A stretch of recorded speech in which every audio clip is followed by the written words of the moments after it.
Hey yo yo yo! Salut les turfeuses! Salut les turfeurs! Bienvenue pour un nouveau pronostic de Benoît Requin! Merci pour vos likes, pour vos commentaires. N'hésitez pas à vous abonner pour recevoir tous mes pronostics tous les jours. Ok, place au pronostic du Quintet du mercredi 12 février. Direction Cagnes-sur-Mer sur la PSF des Tocards pour le prix Jacques Géliot. Plat 1600 mètres, 16 partants, réunion 1, course 2. Le départ est donné à 13h55, PSF. Handicap divisé, corde à gauche, 52 000 euros. Référence plus 20,5 pour poulain entier hongres et pouliches de 4 ans ayant couru depuis le 1er août 2019 inclus. Indice de confiance 1 sur 5 car ils sont vraiment nombreux à pouvoir troubler la fête. Petit retour sur le quintet du mardi 11 février. Dans mon pronostic, je vous ai donné le tiercé, le quarté, le multi, le quintet. Je vous ai donné le 5 gagnant qui a fait 7,80 €, une belle cote pour ceux qui l'ont joué gagnant sec. Et les 3 premiers chevaux de mon pronostic sont à l'arrivée. Je vous ai donné une belle base en béton, ça fait plaisir. J'espère que vous êtes nombreux à être passés à la caisse. Il y a des résultats, on continue comme ça. Le proverbe du jour, agir dans la colère, c'est s'embarquer dans la tempête. Ok, on commence avec le numéro 1, inattendu. Ces 2 dernières sorties sont excellentes, dont la dernière, il a fini 2e d'une course pouvant nous servir de référence. Il est quasiment à l'arrivée de toutes ses courses et il apprécie la PSF, il s'annonce redoutable. Le numéro 2, Pedro Star. Il reste sur un échec radical. Mais non seulement ce jour-là c'était un peu trop collant pour lui, mais aussi apparemment tous les pensionnaires de Jean-Pierre Gauvin ont eu un souci lié à leur alimentation.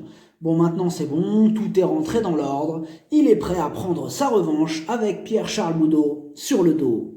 Le numéro 3, El Caliente. Il reste sur une belle victoire, devançant plusieurs concurrents qu'il va retrouver mercredi. Il a été pénalisé au poids sur cette sortie, mais il est à l'aise sur la PSF et il a la pêche énorme. Oui, le numéro 4, Silver Fail.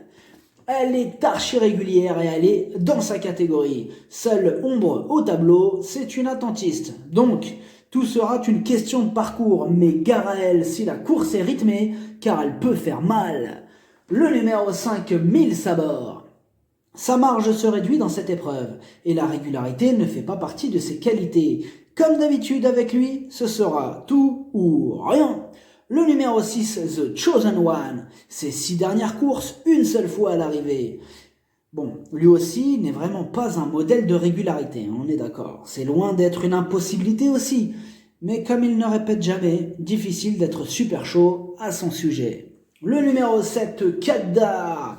Il reste sur une belle 2e place et il est bien situé sur l'échelle des valeurs. Dans l'ensemble, il est régulier, il va encore défendre chèrement ses chances, on le garde.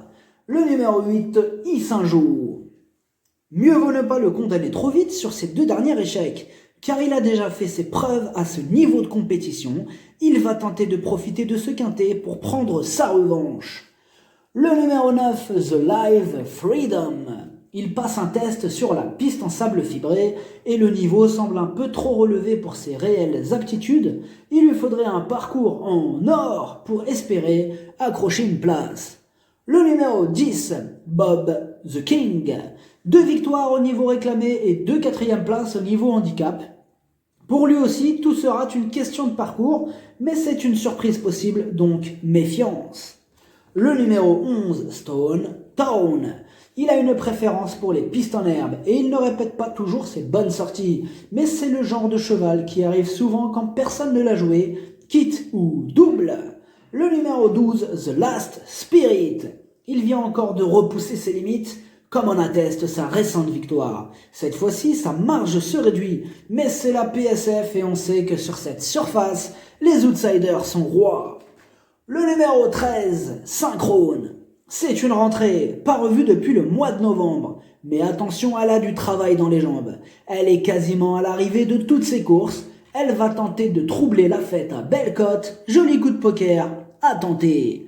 Le numéro 14, le Kaku, c'est un spécialiste du terrain lourd et il semble barré par plusieurs chevaux ce mercredi. Sa tâche paraît compliquée, outsider. Le numéro 15, Green View, ce quintet est archi ouvert, car ils sont nombreux à pouvoir s'insérer dans la bonne combinaison. La preuve avec elle, qui a déjà fait ses preuves sur la PSF et qui reste sur une 3e place. Encore une possibilité à belle cote. Donc elle aussi, ça pourrait être un joli coup de poker aussi à tenter. Le numéro 16, What Do You Say? Il reste sur 2 échecs et il monte de catégorie. Il faut reconnaître qu'il y a d'autres chevaux qui passeront en priorité. Outsider. Le pronostic, ça donne 3, As, 7, 4, 2, 13, 15, 8, cheval de complément le 12, si jamais un autre nom partant et ça peut arriver, le 10. Merci d'avoir suivi cette vidéo, n'hésitez pas à vous abonner pour recevoir tous mes pronostics. Tous les jours, les jeux d'argent sont dangereux, à consommer avec modération. Bonne chance, chopez-le moi, ciao.